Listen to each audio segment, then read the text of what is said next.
ملک بھر میں مانسون بارشوں کا سلسلہ جاری، لاہور میں بادلوں کے ڈیرے، مختلف علاقوں میں بادل برس پڑے۔ گوجرانوالہ میں موسلادھار بارش سے پانی نشیبی علاقے زیر آب، پانی گھروں میں داخل ہو گیا۔ کروڑ لال عیسن، شیخوپورہ، حافظ آباد، ڈسکہ اور بہاول نگر میں گلیاں اور سڑکیں تالاب کا منظر پیش کرنے لگیں۔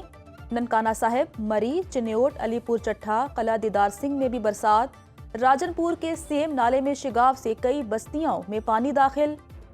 جنوبی وزیرستان میں موسلادھار بارشوں کے باعث ٹانک میں سیلابی صورتحال۔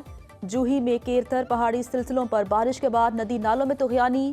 پشاور اور مانسہرہ میں بادل برسے۔ مانسون بارشوں کے باعث مختلف علاقوں میں جانی اور مالی نقصان۔ اوباڑوں میں دریا عبور کرتے بچی سمیت 3 خواتین ڈوب کر جاں بحق۔ کوہاٹ کے علاقے میں گھر کی چھت گرنے سے ایک شخص چل بسا۔ بارشوں کے باعث دریائے ستلج ہیڈ سلیمانکی کے مقام پر پانی کی سطح میں مسلسل اضافہ، سیلابی صورتحال پیدا ہونے لگی۔ دریائے ستلج ہیڈ سلیمانکی کے مقام پر پانی کی آمد 20,560 کیوسک جبکہ اخراج 10,380 کیوسک ریکارڈ۔ ہیڈ گنڈا سنگھ کے مقام پر پانی کی سطح 13 فیٹ سے تجاوز کر گئی۔ پی ڈی ایم میں پنجاب کا دریائے سندھ میں تونسا بیراج کے مقام پر سیلاب کا الرٹ جاری۔ اور پاکستان تحریک انصاف نے 26ویں آئینی ترمیم کے لیے ووٹ دینے پر 5 اراکین کو پارٹی سے نکال دیا۔ اورنگزیب کھچی، الیاس چودھری، مبارک زیب، اسامہ علی اور ظہور حسین قریشی شامل۔ چیئرمین تحریک انصاف بیرسٹر گوہر نے نوٹیفیکیشن جاری کر دیا۔ الیکشن کمیشن میں کے پی کی مخصوص سیٹوں کی تقسیم سے متعلق کیس کی سماعت آج ہوگی۔ الیکشن کمیشن نے نون league, Tehreek Insaf, Pakistan Peoples party parliamentarians, اے این پی اور جے یو آئی کو نوٹس جاری کر رکھے ہیں۔ پنجاب اسمبلی میں اپوزیشن کے 26 معطل اراکین کی نااہلی کا ریفرنس۔ حکومت اور اپوزیشن کمیٹیوں کے مذاکرات کا دوسرا دور بھی بے نتیجہ رہا۔ فریقین کا آئندہ 1-2 روز میں تیسرے مذاکراتی سیشن پر اتفاق۔ وزیر خزانہ پنجاب مجتبیٰ شجاع الرحمان نے کہا، امید ہے حزب اختلاف اسمبلی کے وقار کو قائم رکھے گی۔ اپوزیشن لیڈر احمد خان بچھر کہتے ہیں، کسی نتیجے پر نہیں پہنچ سکے تاہم سیاسی بات چیت جاری رہے گی، دعا گو ہیں کوئی اچھا نتیجہ نکلے۔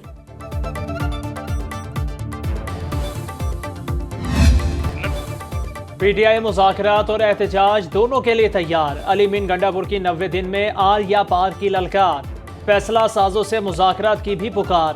وزیر اعلیٰ خیبر پختونخوا نے لاہور میں پریس کانفرنس کرتے ہوئے کہا، احتجاجی تحریک شروع کر دی، 3 ماہ میں مقاصد پورے نہ ہوئے تو سیاست چھوڑ دیں گے۔ بانی پی ٹی آئی مذاکرات کے لیے تیار ہیں لیکن مذاکرات صرف فیصلہ سازوں سے کریں گے۔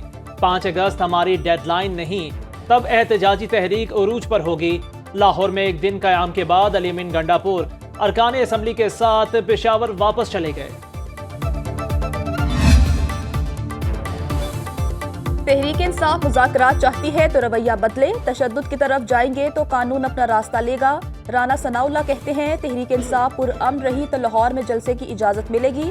وزیر مملکت برائے داخلہ طلال چودھری کہتے ہیں، کسی این آر او پر بات نہیں ہو سکتی، اسٹیبلشمنٹ کسی سیاسی عمل میں نہیں آنا چاہتی۔ پاکستان تحریک انصاف کو مذاکرات کرنا ہے تو اسپیکر کی میز پر لوٹنا ہوگا۔ اختلافات بالائے طاق رکھ کر سیکیورٹی فورسز کے شانہ بشانہ ہونا چاہیے۔ علی امین گنڈاپور لاہور میں شہداء کے گھر بھی چلے جاتے۔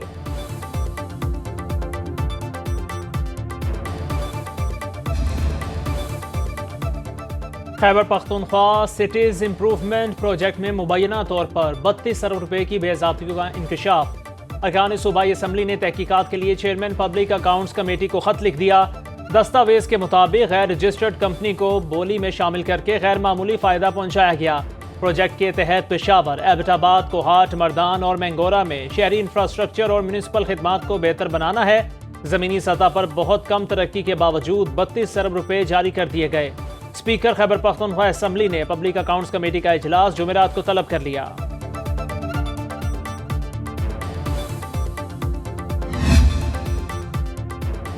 خیبر پختونخوا کے عوام کا حکومتی کارکردگی پر عدم اطمینان کا اظہار۔ گیلپ پاکستان نے فروری تا مارچ 2025 کے دوران کیا گیا سروے جاری کر دیا۔ صوبے میں صرف 63% آبادی کو صحت کی سہولیات میسر، صوبے کی 66% آبادی گیس کی سہولت سے محروم، 49% افراد کو بجلی کی قلت یا ناقص فراہمی کا سامنا، تحریک انصاف کی 13 سالہ حکومت میں سڑکوں اور ٹرانسپورٹ کے نظام میں بہتری آئی، 2024 کے بعد ترقی کا عمل سست پڑ گیا۔